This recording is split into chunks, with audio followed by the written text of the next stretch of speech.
Du couvent au salut de Dieu, chapitre 9. La délivrance, partie 1. Relatée par Kapena Siboabois. Bien qu'ayant à plusieurs reprises entendu témoigner la sœur Lutha la Françoise, je ne pouvais tout de même pas mettre ce témoignage par écrit sans avoir interrogé des témoins oculaires, les acteurs mêmes que Dieu a utilisés pour sa délivrance. Ces deux témoins sont le frère en Christ Mpongo Moïse et la sœur en Christ Philomène Kaseka. Pasteur Mpongo, d'après la sœur Lutha, vous êtes l'une des deux personnes dont le Seigneur s'est servi pour sa délivrance. Pouvez-vous nous relater comment Dieu vous a demandé d'accomplir cette œuvre? Merci mon bien-aimé frère Kapena pour l'occasion que vous me donnez de parler de cette œuvre grandiose. Pour la première fois après tant d'années, c'est par prophétie que Dieu nous avait demandé d'intervenir. Vers le mois de mai 1983, je me trouvais à Mazina, au quartier Sans Fil, où je dirigeais une église locale. Il m'arrivait souvent de me rendre au quartier chic de Rigini dans la zone de Lemba, où habitait ma sœur en Christ Philomène Kaseka, pour aller lui rendre visite. Le 19 mai, après un long temps d'absence, je suis donc allé lui rendre visite chez elle. Elle m'accueillit par ces paroles. « Sois béni, mon frère, puisque tu viens de la part de Dieu. Il y a 2 jours, le Seigneur m'a parlé dans une vision nocturne. Dans cette vision, j'ai vu la carte politique de mon pays, le Zaïre, suivie d'un gros plan sur la région de Kivu. Je remarquai qu'il y avait un gros serpent enroulé autour de l'une de ces sous-régions, celle de Maniema. J'ai demandé au Seigneur ce que cela signifiait. Le Seigneur me donna l'interprétation de la vision. Le grand serpent que tu vois, c'est le diable. Il est en train de séduire beaucoup de monde dans cette partie du pays. Si je t'ai montré ces choses, c'est que j'ai une importante mission à te confier. Descends vite à cet endroit pour glorifier mon nom. Je répondis au Seigneur. Mais je suis une femme. Ta parole m'interdit de prendre autorité sur un homme. 1 Timothée 2, verset 12. Il n'y a pas que des femmes dans cette sous-région. Le Seigneur me dit, tu n'iras pas seul. Dans 2 jours, je t'enverrai mon serviteur Mpongo Moïse. Ce sera un signe de ma part. Arrange-toi pour lui payer son billet de transport. J'ai reçu ce message le 17 mai. 2 jours après, comme me l'a dit le Très-Haut, te voici, après avoir disparu pendant je ne sais combien de temps.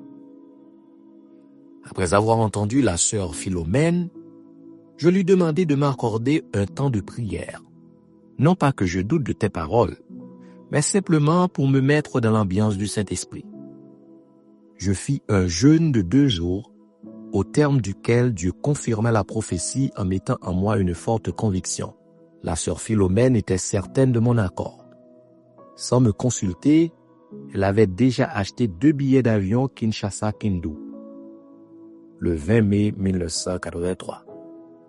2 jours après ma conversation avec elle, le 21 mai, je me rendis de grand matin à Rigini.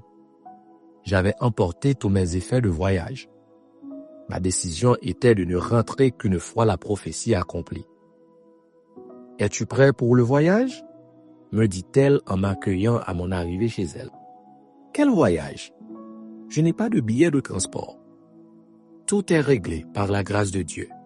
Nous avons les billets. Debout, en route pour l'aéroport. » Une fois à Kindu, chez qui êtes-vous descendu? Aviez-vous un point de chute pour débuter vos services? Une fois les formalités terminées à l'aéroport, nous avons traversé le fleuve Lualaba par le bac de Kindu. Puis nous sommes allés au chef-lieu de la zone de Kasongo, dans la sous-région de Maniema. C'est là que se trouvait notre point d'attache. En effet, à Kasongo vivait un pasteur qui nous connaissait depuis le temps de notre groupe de prière situé sur la 9e rue à Kinshasa-Limité. Dieu s'est arrangé les choses, mon frère. Ce pasteur était le représentant légal de toutes les assemblées de Dieu de la sous-région. Puisqu'il nous connaissait en notre qualité de serviteurs de Dieu, il ne s'opposa pas à notre demande de travailler au sein de l'Église qui lui était confiée. Même envoyés par Dieu, ce que nous nous gardions de révéler, nous ne pouvions pas commencer des réunions sans nous remplir encore davantage de l'Esprit du Seigneur dans la prière. Nous avons observé 3 jours de jeûne et de prière. Nous avons commencé par faire des séminaires bibliques dans les églises avant de faire des croisades d'évangélisation. Dieu glorifia le nom de son Fils au travers de notre ministère là-bas. Il y eut beaucoup de miracles. Les paralytiques marchèrent, les sourds entendirent, les aveugles recouvrèrent la vue. Ceux qui étaient possédés par des esprits impurs furent délivrés. C'est surtout cette dernière catégorie qui était la plus nombreuse. Les gens, apprenant ce que le Seigneur faisait au travers de notre ministère, amenèrent de nombreux malades et démoniaques. Et Dieu les guérissait tous. Quelle joie pour nous de voir ces démoniaques venus littéralement enchaînés, s'en aller libres, leur chaîne sur l'épaule en signe de témoignage. Oui, le Seigneur avait accompli pour moi sa parole qui dit dans Luc 10, verset 2, « La moisson est grande, mais il y a peu d'ouvriers. Priez donc le maître de la moisson d'envoyer des ouvriers dans sa moisson. » À voir combien de gens acceptaient le Seigneur, cela ne faisait que confirmer les paroles du maître de la moisson. Notre travail ne se limitait pas à prier pour les malades. Nous parcourions à pied de grandes distances pour atteindre des églises éloignées de Kasongo. Nous confions ceux qui étaient sauvés aux responsables des églises, non sans les avoir recommandés à la garde du Saint-Esprit. Nous ne manquions pas de leur rendre visite chaque fois que l'occasion se présentait, pendant tout le temps que nous avons passé dans cette sous-région, c'est-à-dire 1 mois.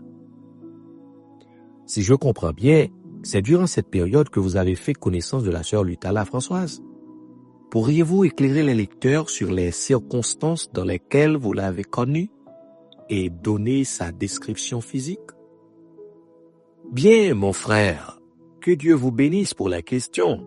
Parmi ceux que le Seigneur avait délivrés au travers de notre ministère, se trouvait une jeune femme de Chabunda, qui est aussi la zone d'origine de la sœur Lutala. Cette sœur avait été délivrée d'un esprit impur qui la tourmentait depuis longtemps. Une fois de retour chez elle, elle informa les parents de Lutala de ce que le Seigneur avait fait dans sa vie. Elle ne manqua pas de leur dire que nous nous trouvions à Kasongo, à environ 90 km de là. Partant de sa propre expérience, elle parvint à convaincre les parents de Lutala de l'amener, non en Tanzanie, mais là où nous nous trouvions à Kasongo. Un dimanche soir, le pasteur Sansaku, qui nous accueillait, la sœur Philomène Kaseka et moi-même, nous revenions de Mitande, localité située à 7 km de Kasongo, où nous avions prêché la parole de Dieu dans l'une des paroisses des Assemblées de Dieu. Après avoir parcouru cette distance à pied, à l'aller comme au retour, nous étions fort fatigués. Arrivés à Kasongo, nous avons trouvé un groupe constitué d'un homme et de 4 femmes. L'une d'elles attira tout particulièrement mon attention. Elle était très maigre. Elle avait les cheveux ébouriffés et sales. Ses yeux étaient enflés et son regard était hagard. Malgré sa maigreur, sa poitrine était très enflée, à la manière d'une femme qui allait. Elle portait une robe très sale en lambeaux.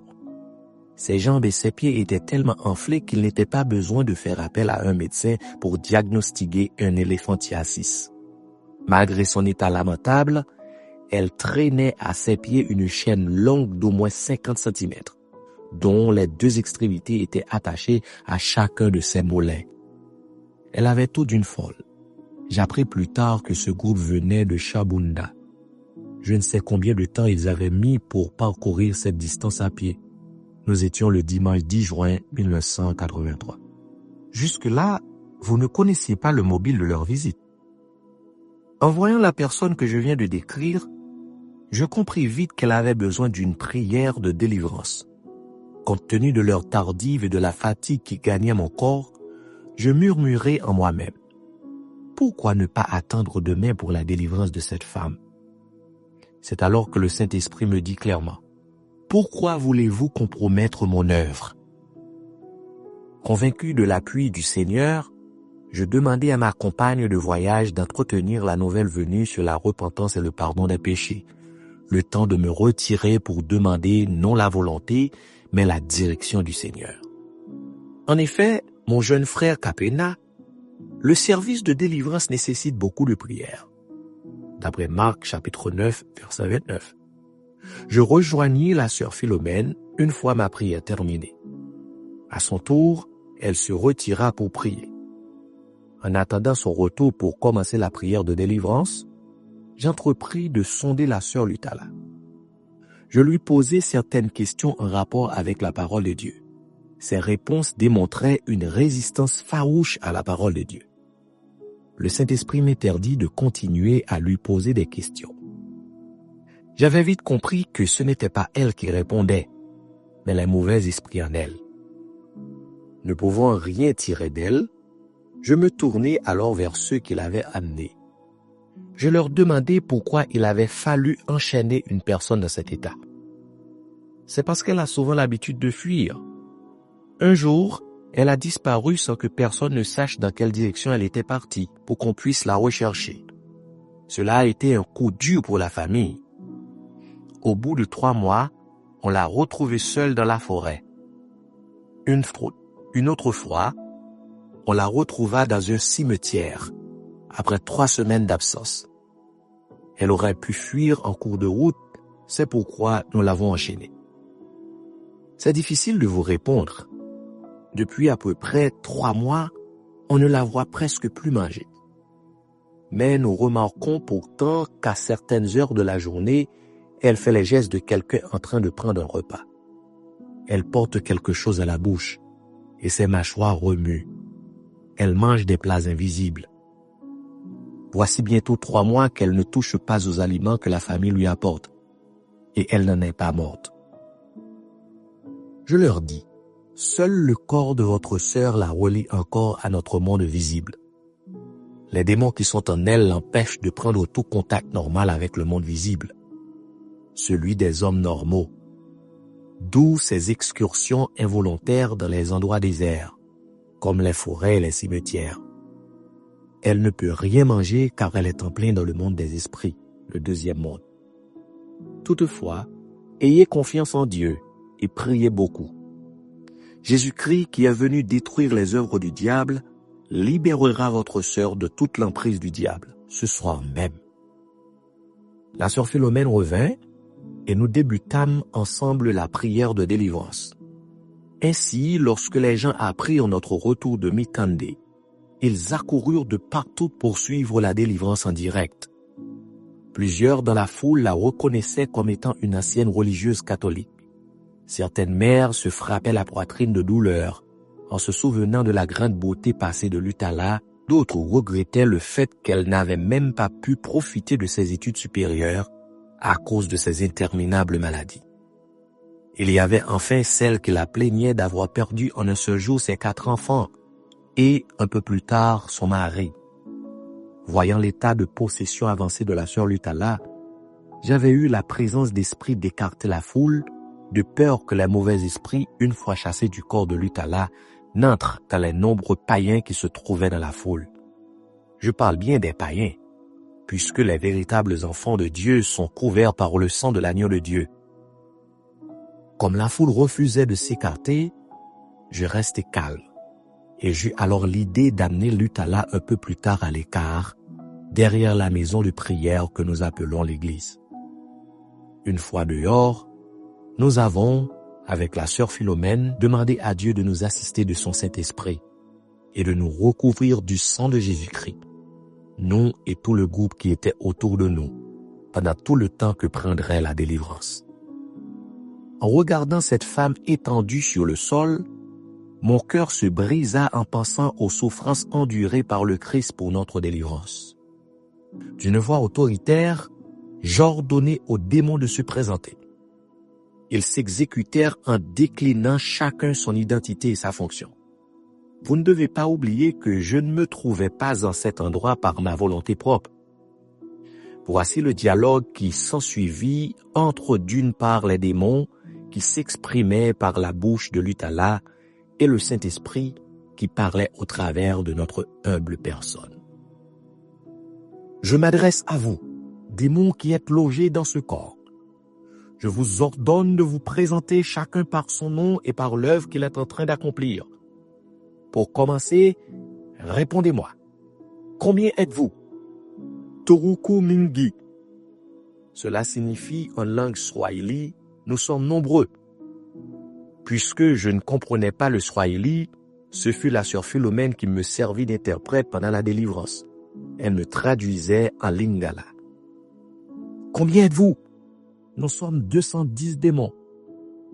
Que faites-vous en aussi grand nombre? Mais c'est notre demeure. Son corps est le temple du Saint-Esprit. Il n'est pas votre demeure. Elle est notre épouse. Elle est maintenant enfant de Dieu et non votre femme. Si elle était enfant de Dieu, nous ne serions pas ici. Qui êtes-vous? Vous qui répondez à mes questions. Je suis le chef. Je m'appelle Lyongo. Lyongo, depuis combien de temps es-tu dans ce corps? Je suis là depuis longtemps. Que fais-tu ici? Je suis chez moi ici. Celle-ci est ma femme. Yongo, es-tu l'esprit de mort ou de vivant qui pratique sa magie dans le corps de cette femme? Je suis mort depuis longtemps. Pourquoi as-tu élu domicile dans ce corps? Je ne peux pas te répondre. Yongo, ton nom m'indique que tu es Zaiwa. De quelle région étais-tu? De la région de Mbandaka. De quel clan? De quelle tribu? Tu me fatigues avec toutes tes questions. De toute façon, je ne te répondrai plus. Ah bon? Tu ne veux plus me répondre? Eh bien, nous allons voir. De toute façon, sache que je ne suis pas ici pour converser avec toi, mais pour te déloger. Sors de ce corps maintenant, au nom de Jésus-Christ. La voix qui sortait de la bouche de Lutala n'avait rien de la voix d'une femme malade. La voix de Djongo était bien celle d'un homme aux tonalités viriles. Une fois le nom de Jésus-Christ prononcé, le visage de la sœur Lutala se déforma. On aurait dit une fauve prêt à agresser sa proie. Le démon commença à lancer des cris aigus. Je m'adressai à la sœur Philomène qui se trouvait à mes côtés et je lui dis: persévérons dans la prière. Ne nous laissons pas distraire par les grimaces de ce démon. Il faut qu'il sorte de ce corps au nom de Jésus-Christ. Ensemble, nous fîmes une puissante prière autorité, en ordonnant au démon d'évacuer ce corps au nom de Jésus-Christ. Dans un moment de forte onction spirituelle, je m'adressai au mauvais esprit en lui ordonnant de sortir de ce corps et d'aller dans les lieux arides au nom de Jésus-Christ. Il me répondit: de grâce, ne m'envoie pas là-bas, envoie-moi plutôt dans ces arbres. Dans ces arbres, pour que tu ailles ensuite retourner dans un corps humain? De grâce, envoie-moi dans ces arbres. Je me souviens alors du lieu réservé au diable et à ses démons, le lac de feu, Apocalypse 20, verset 10. Je crus bon de lui commander d'aller dans ce lieu. Sors de ce corps et va dans le feu éternel réservé pour vous. Non, le feu n'est pas encore ouvert. Je ne peux pas y aller. Je dis à Philomène: ne l'envoyons pas dans le feu éternel puisqu'il n'est pas encore ouvert.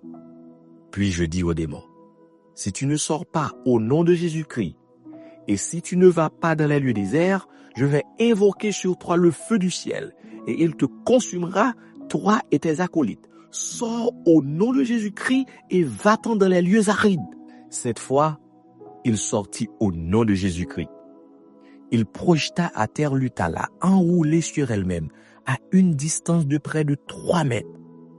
Je ramenai Lutala à l'endroit où nous nous trouvions. Frère Kapena, sais-tu qu'une personne sans Christ est un homme aride, un homme spirituellement mort? Il représente un endroit propice pour le diable et ses démons. Un homme qui n'a pas en lui la parole de Dieu est un lieu aride. Yongo résistait parce que tous les lieux arides autour de nous étaient couverts par le sang de l'agneau de Dieu, d'où son insistance à aller même dans les arbres. Ce qui signifie que, lorsqu'il s'est trouvé dehors, il n'a pas dû aller très loin. Le second esprit qui se présenta était celui de la grand-mère de Lutala, celle qui lui avait donné le pouvoir de domination. Elle ne s'exprima ni en lingala ni en swahili, mais en kirega. Ce fut la fille du pasteur Sankaku qui nous servait alors d'interprète. Nous eûmes confiance en sa fidélité, car elle n'était pas la seule à comprendre cette langue parmi nous. Lorsque nous lui avons donné l'ordre de sortir, après qu'elle se fut présentée, elle répliqua.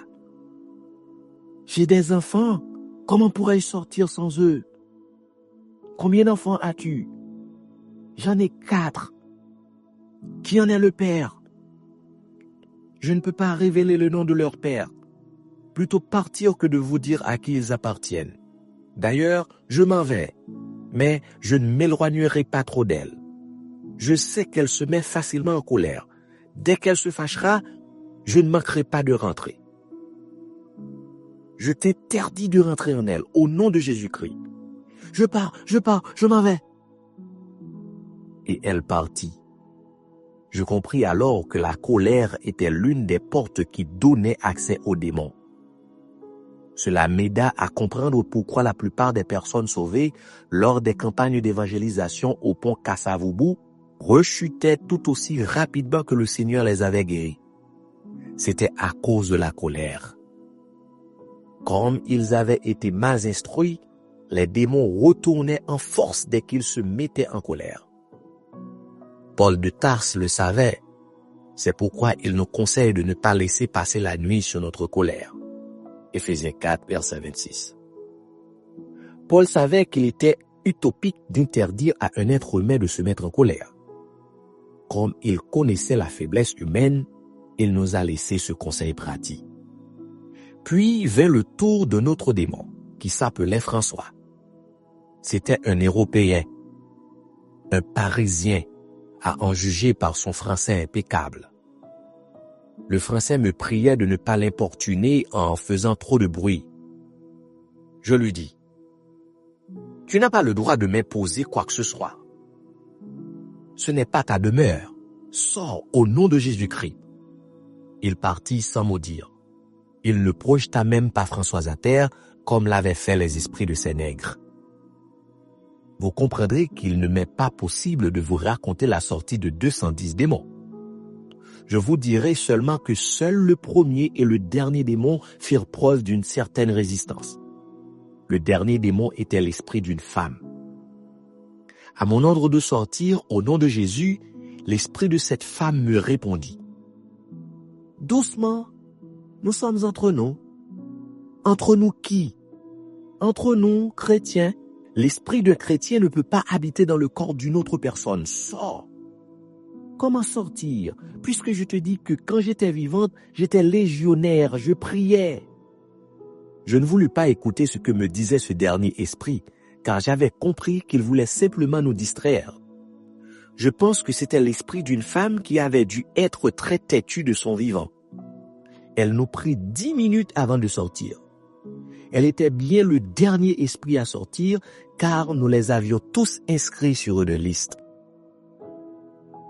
Comment ai-je su que ma sœur était totalement délivrée de ses hôtes indésirables? Après la sortie de la légionnaire, je demandai au corps étendu à terre. Y a-t-il un autre démon dans ce corps? C'est moi, Lutala. Lutala?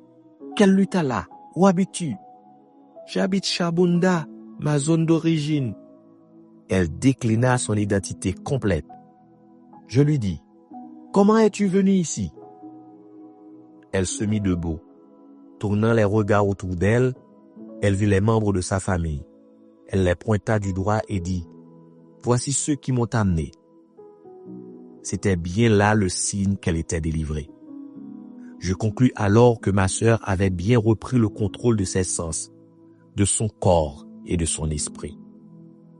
Une fois encore, J'invitais la sœur Philomène à prier avec moi pour invoquer le sang de Christ sur le talas afin que les démons ne puissent plus revenir, de peur que sa dernière condition ne soit pire que la première, ce que nous ne souhaitions aucunement.